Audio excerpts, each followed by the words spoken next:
Hello, everyone, and welcome to the Jeffrey Epstein Show. I'm your host, Bobbycapucci, and this is a morning update. We were talking recently about how Congress was going to insert some law within the National Defense Authorization Act, and that law would be dealing with white-collar crime and these offshore anonymous shell companies. Well, the NDA has been released, and it includes these reforms. Now, all of this will get sent to the president's desk, and the president will have to sign off on all of this. Now, Trump has already threatened to veto the NDA for whatever nonsensical reason he has going on, and we find ourselves at a bit of an impasse once again in Congress.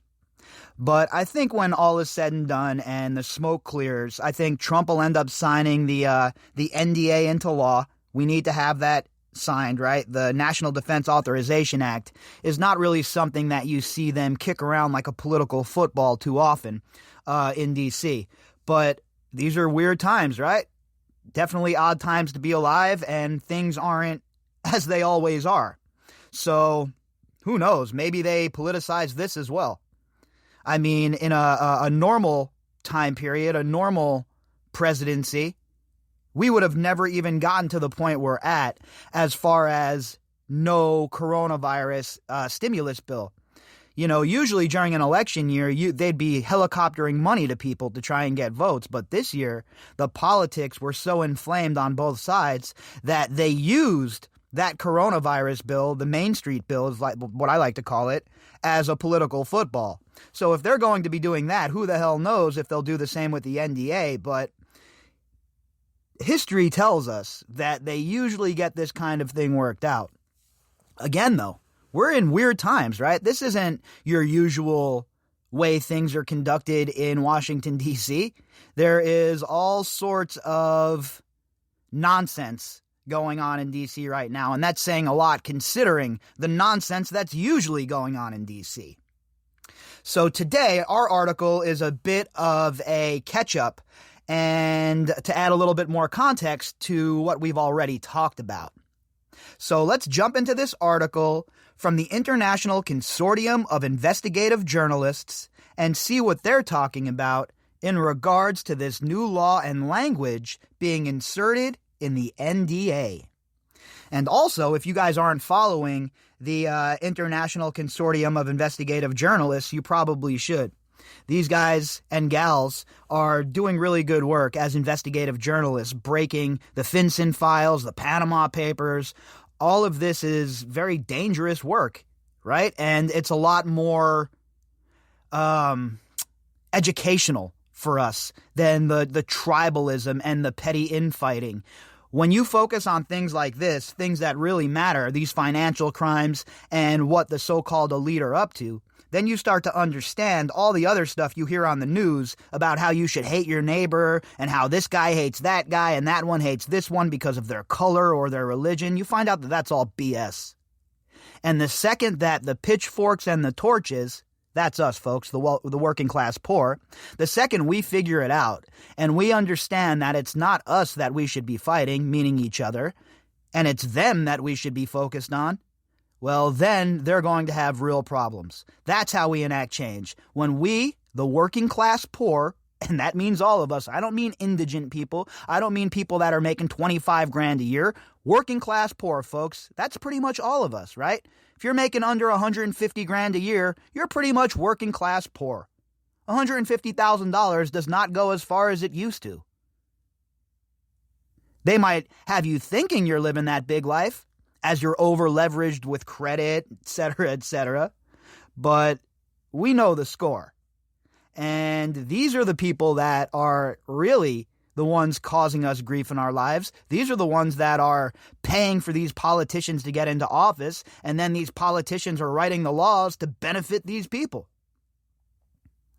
And as soon as we figure it out, and as soon as we stop listening to the BS gaslighting going on TV on a regular basis, telling you to hate your cousin because he supported Trump, or hate your nephew because he's a commie who loves Biden, as soon as we get out of that paradigm, if we can ever get out of that paradigm, that is when we can really enact change.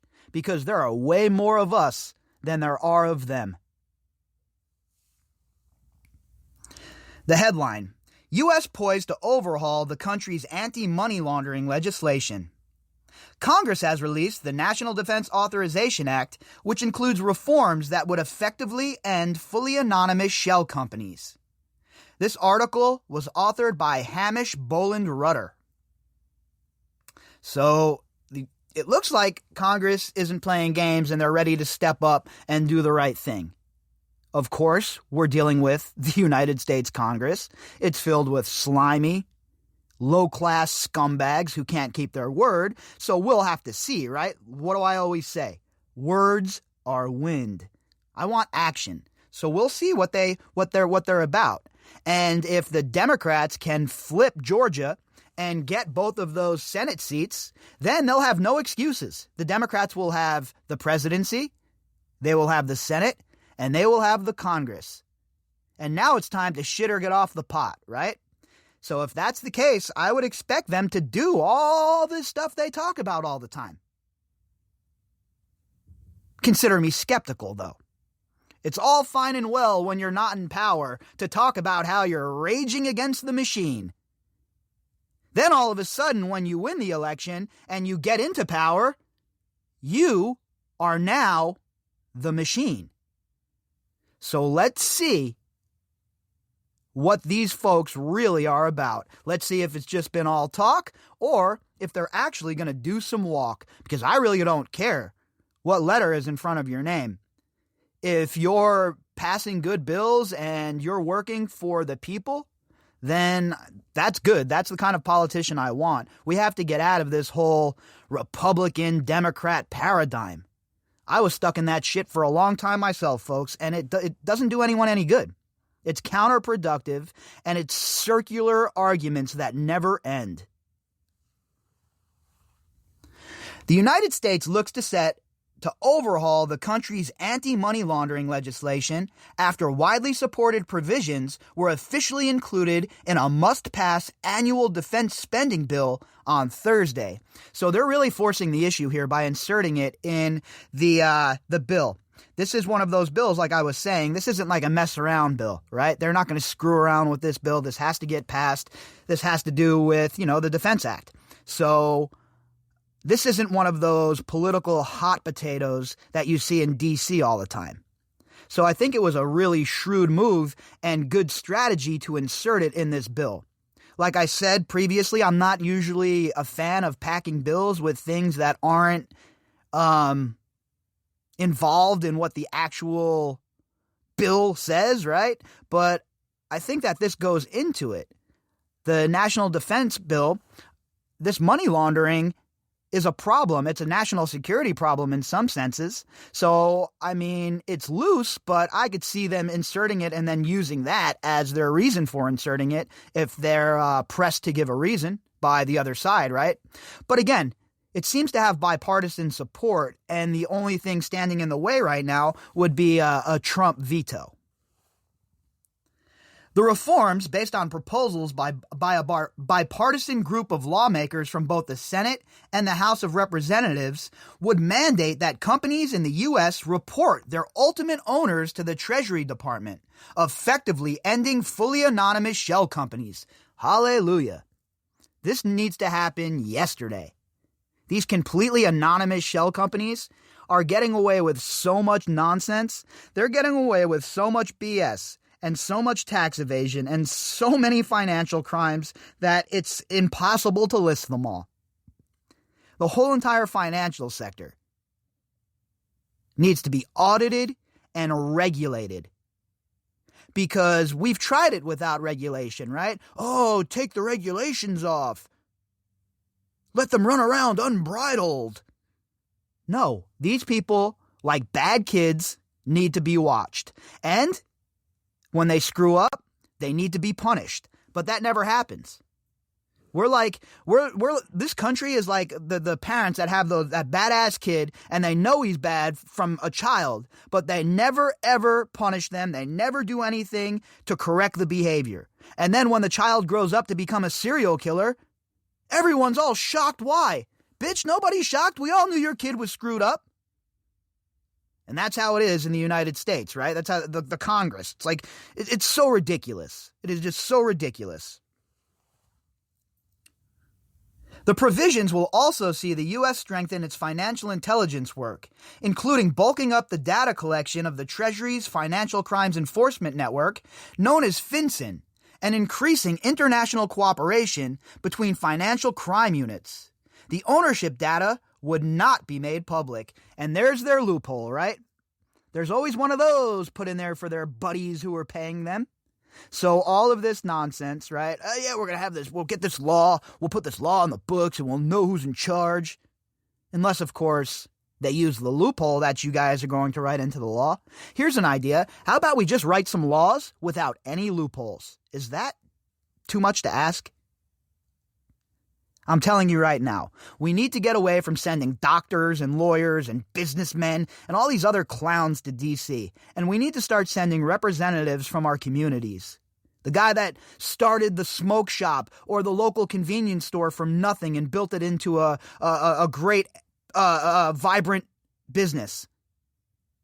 The local insurance agent who turned his one shop into 7. The local farmer. These are the people that need to go to D.C., not career politicians. No more of this political class BS.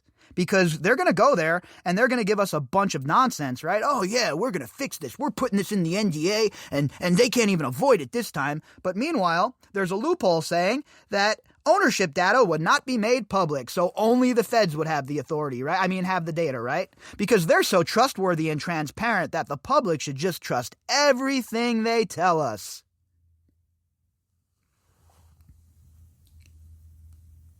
The legislation was officially included in the final version of the National Defense Authorization Act for fiscal year 2021, a giant spending bill that usually passes with bipartisan support to ensure continued funding for national defense. So that's the poison pill, right? They put it in the National Defense Spending Bill, and anybody who talks out against it, well, forget it. Now you're against the troops, and they'll really be able to put you into a hole. And that's why they inserted it in this bill. But I don't think it goes far enough. I don't like the whole that the names won't be made public. There's still no transparency. We still have to rely on these scumbag bureaucrats. I don't want it. There needs to be civilian oversight in this country because these politicians have proven time and time again that they cannot be trusted. Virginia Senator Mark Warner, a Democrat, said the inclusion of the anti-money laundering legislation in the defense spending bill would help close holes in our financial system that pose a serious threat to national security. I can't disagree with him there because these holes are a big problem. But the problem is, Mr. Warner, I'm going to need you to get rid of these loopholes. Because when you have these loopholes, you're going to have high-profile people, high-profile lawyers find ways to exploit them like they do now. So what's the difference? Just write the law and have the law be what it is. No loopholes, no backdoors, and no technicalities for these scumbags to slither off on.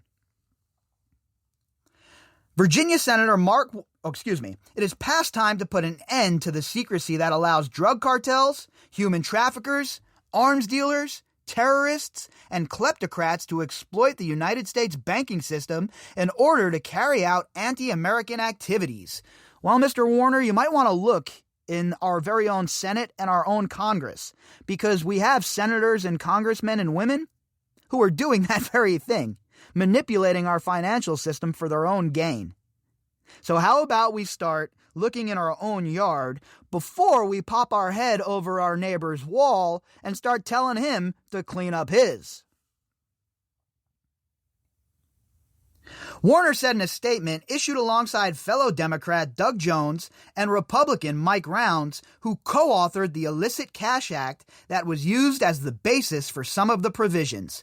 Look, I don't mean to sound cynical, right? I think this is a good thing. It's a good start. And the fact that there is bipartisan support is also a good thing. You know, I know this is a novel idea and all, but how about we talk about the things we agree with and we pass laws on the things we agree with, and then we get back to the hard items that we disagree about and we try and work it out. Is that too much to ask from Congress, or is everybody just going to be entrenched in their position? Because if that's the case, what's the point? The final legislation brings together numerous reforms of the financial system that have been proposed in recent years, and that have been referenced a number of investigations into financial secrecy by the International Consortium of Investigative Journalists. Like I said, make sure you give these guys a follow. They definitely deserve the love. They deserve the clicks on their pages. And the fact that they're being so straightforward about this whole entire thing and not showing any sort of fear when it comes to dealing with the most powerful people in the world, it should be a tip of the cap should be given to these folks. Most recently, ICIJ, BuzzFeed News, and more than 100 media outlets published the FinCEN Files investigation, which exposed how banks continue to move dirty money for drug cartels, corrupt regimes, arms traffickers, and other international criminals, and how a broken U.S.-led enforcement system allows it to happen. And we saw that with the FinCEN Files drop, right? The suspicious activity reports, how much of a joke the whole system is, and how these people avoid it anyway. So now, it's obvious to anyone who's paying attention that reforms are needed, and hopefully this is the first step of true and real reform happening. Following the revelations, prominent U.S. senators Bernie Sanders and Elizabeth Warren joined watchdog groups and banking regulators in calling for a crackdown on dirty money. See, look, guess what? Who can't agree with that? I don't care if you're a Republican or Democrat or anything in between. With Bernie Sanders and Elizabeth Warren calling for a crackdown on dirty money, I got to agree with them. My politics might not align with theirs all the time, just like they might not align with all these knucklehead Republicans. But that doesn't matter. If it's good legislation, it's good legislation. And if it's something that is going to move the ball forward, then I am all for it. And they're not wrong. They are not wrong about calling for a crackdown on dirty money. Previous ICIJ investigations, including the Panama Papers and Paradise Papers, have also caught the attention of U.S. lawmakers and been used to push for reforms. Look, that's what I mean about their work being important here. Their investigation has nudged U.S. lawmakers in the right direction, and it's about time. These money laundering reforms should have been done decades ago. But here we are, 2021 staring us dead smack in the face, and we're still dealing with one of the age-old schemes and scams from the so-called elite. In the wake of the Panama Papers in 2016, President Barack Obama called for international cooperation to fight financial secrecy, and his administration issued a series of proposals to crack down on illicit transactions. Well, that's all fine and well, but remember, they had the Congress, the Senate, and the presidency for a while there. They could have done basically whatever they wanted, and they didn't. There is no doubt that the problem of global tax avoidance generally is a huge problem, Obama said at the time. The problem is that a lot of this stuff is legal, not illegal. Translation, loopholes. And that's why I'm always yapping and moaning and crying about the loopholes. All of these laws that are put onto paper with these loopholes are garbage. And all of these senators and Congress people, they do it because they know that as soon as they're done with their term, they're going to be part of so-called polite society, the elites. They're going to be making money hand over fist as lobbyists, or look at Jim Boehner. He's one of these, oh, I'm against drugs, blah, blah, blah, blah, blah, yada, yada, yada. He retires from politics, and he ends up sitting on the board of a cannabis company. The hypocrisy makes me ill, folks. Literally makes me sick to my stomach. Following the release of the defense spending bill on Thursday, advocates hailed the new legislation as a historic moment in the fight for corporate transparency and accountability. Experts routinely rank anonymous shell companies, where the true beneficial owners are unknown, as the biggest weakness in our anti-money laundering safeguards, said FACT Coalition Executive Director Ian Gary in a statement. It's the single most important change Congress could make to better protect our financial system from abuse. Well, look, again, it is certainly a great start, right? And we have to crawl before we can walk. I understand that. And we have to get something passed right away. But I want it to be more harsh. In the wake of everything that we have seen from the financial sector, from companies like Enron, et cetera, this kind of shit has to be reined in, folks, especially now. We're teetering on disaster financially. Can we really afford to have this money laundering situation going on and all of these scumbag so-called elites stealing and slapping the bill on the working class poor? We can't have it anymore, especially right now. Up until now, the U.S. was the easiest place in the world to set up anonymous companies where corrupt officials and other bad actors hide stolen money. Cayman Islands, eat your heart out, huh? That's the statement said. This bill strengthens our defenses against those who would do us harm and protects our financial system by creating important new tools to combat illicit finance. All right, well, let's hope that this new law that they're inserting in this bill proves fruitful. Let's hope that this is the kind of bill that gives us an inroad to stop the BS, to start nabbing some of these money launderers. But the problem is, a lot of these people doing the money laundering and a lot of these people involved in this sort of activity are great friends with all of these politicians who write these laws. So until these politicians regulate themselves, until these politicians stop being scumbag grifters, we're still going to have this problem. The bill could be passed by the end of the month, when it will head to the White House to be signed into law. While the corporate transparency and anti-money laundering proposals have had support from the White House, President Donald Trump has threatened to veto the bill over provisions unrelated to financial secrecy. Yeah, again, a political football. I doubt that Trump is going to veto this bill, but again, I've been wrong plenty of times when it comes to the behavior of the current administration. They're very night and day. You never know what to expect from them, especially now in this lame duck session. I'm at the point where it's just shaking my head all the time when I'm talking about or listening to any of the politicians in D.C. from either side of the aisle. The fact that they've had all this time to get a skinny stimulus bill that just dealt with coronavirus and Main Street done, and they haven't because of politics, has left such a bad taste in my mouth for every single person involved that I can't even begin to explain to you folks how gross it is. So I don't have any predictions about if he'll sign this into law or not. Who the hell knows at this point? But what I will tell you is this. This is certainly a solid first step. This needs to be built on.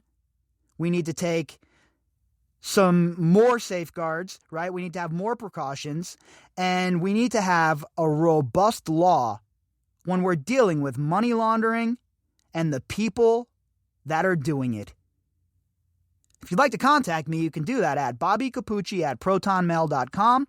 That's BOBBYCAPUCCI@protonmail.com.